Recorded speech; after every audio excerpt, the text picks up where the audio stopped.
Hello મિત્રો, welcome to exam job channel.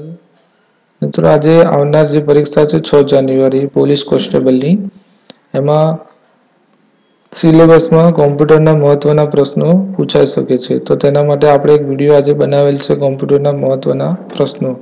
તેમાં આપણે બે ભાગ જોવાના છે. તો આજે મિત્રો આપણે ભાગ 1 જોવાનો છે. તો મિત્રો આ વિડીયો આજે અચૂક જુઓ. જેથી તમને આવનાર પરીક્ષામાં ખૂબ જ ઉપયોગી થશે. અને જો આપ અમારી આ ચેનલમાં નવા હોય તો અમારી ચેનલને સબસ્ક્રાઇબ કરજો, લાઈક કરજો અને શેર કરજો. અને બાજુમાં આપેલા જે બેલ આઇકન છે એને ક્લિક કરજો જેથી તમને અમારા જે વિડીયો અપલોડ થશે તો તરત તમારા મોબાઈલમાં નોટિફિકેશન બારમાં જોવા મળશે. તો આજે આપણે પહેલો પ્રશ્ન જોઈએ. 1 GB બરાબર કેટલા MB થાય? તો 1 GB બરાબર 1024 MB થાય. 1 MB બરાબર કેટલા KB થાય? તો 1 MB બરાબર 1024 KB થાય.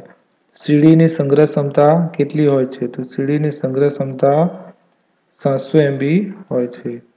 સીડીનું પૂરું નામ જણાવો. તો સીડીનું પૂરું નામ છે કોમ્પેક્ટ ડિસ્ક. CRTનું પૂરું નામ શું છે? તો CRTનું પૂરું નામ છે કેથોડ રે ટ્યુબ. પછી tet@guru@gmail.com માં જીમેલ એટલે શું? તો જીમેલ એટલે સર્વિસ પ્રોવાઈડર. આ જે મિત્રો છે એને સર્વિસ પ્રોવાઈડર કહેવામાં આવે છે. tet@guru@gmail.com માં મેલ આઈડીમાં યુઝરનેમ શું છે? આ મિત્રો એક મેલ આઈડી છે. તો એમાં યુઝરનેમ કયું આવશે? તો યુઝરનેમ જે tet@guru લખેલ છે એને યુઝરનેમ કહેવામાં આવે છે. ડીવીડીનું પૂરું નામ જણાવો. તો ડીવીડીનું પૂરું નામ છે ડિજિટલ વર્સેટાઇલ ડિસ્ક. ડીવીડીની સંગ્રહ ક્ષમતા કેટલી હોય છે? તો ડીવીડીની સંગ્રહ ક્ષમતા 4.7 GB અને 8 GB એમ બે પ્રકારની હોય છે. ઈમેલનું પૂરું નામ જણાવો. તો ઈમેલનું પૂરું નામ છે ઇલેક્ટ્રોનિક મેલ.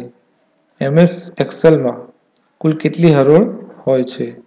તો MS એક્સેલમાં 65536 હરોળ હોય છે. MS એક્સેલમાં કોઈ સંખ્યાનું વર્ગમૂળ શોધવા માટે કયા વિધેયનો ઉપયોગ કરવામાં આવે છે? તો મિત્રો SQRT નો ઉપયોગ કરવામાં આવે છે. MS વર્ડમાં કયા પેકેજનો એક ભાગ છે? MS વર્ડ એ કયા પેકેજનો એક ભાગ છે? તો એ MS ઓફિસનો એક ભાગ છે. MS વર્ડની સૌથી નીચેના ભાગમાં જોવા મળતી આડી લાઈનને શું કહે છે?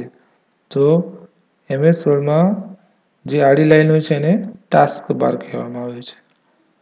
MS વર્ડ, MS ઓફિસ વગેરે કઈ કંપની દ્વારા વિકસાવવામાં આવેલ છે? તો માઇક્રોસોફ્ટ કંપની દ્વારા વિકસાવવામાં આવેલ છે.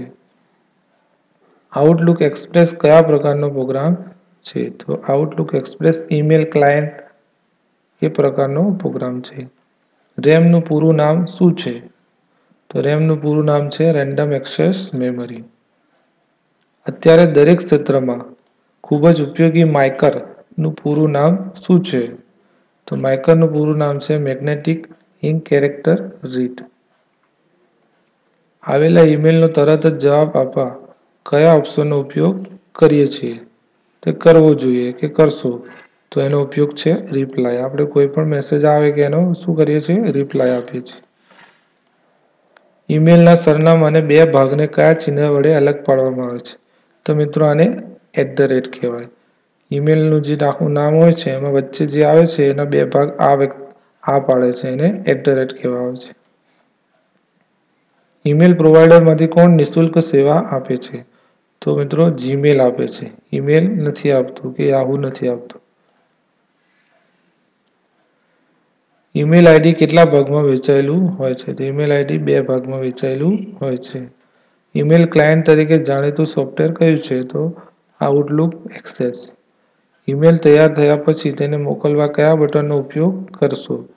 એ કરવો જ શું આપણે? તો કે સેન્ડ બટનનો ઉપયોગ કરશું. ઈમેલનું ગુજરાતી શું થાય? તો ઈમેલનું ગુજરાતી થાય છે વીજાણુ ટપાલ.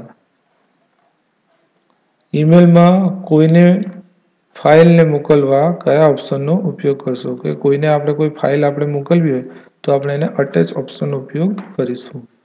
ઇન્ટરનેટ દ્વારા ટપાલ મોકલવામાં આવે છે તેને આપણે શું કહીએ તો કે ઈમેલ.